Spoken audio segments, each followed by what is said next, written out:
ব্যাককেল।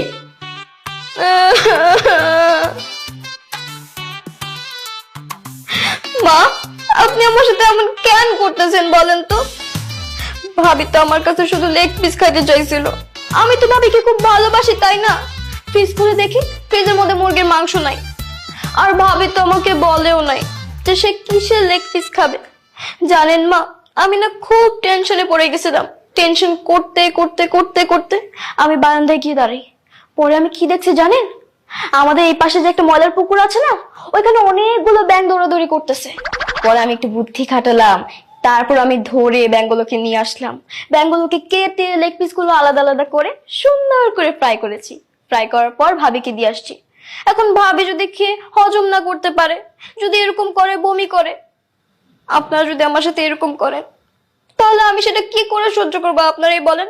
কোথায় আপনারা আমাকে মেডেল দিবেন যে ভাবিকে আমি এত ভালোবেসে কত কষ্ট করে গিয়ে ব্যাঙ নিয়ে আসছি, তারপর ব্যাঙ খাওয়াইছি? কিন্তু আপনারা আমাকে ব্যাককেল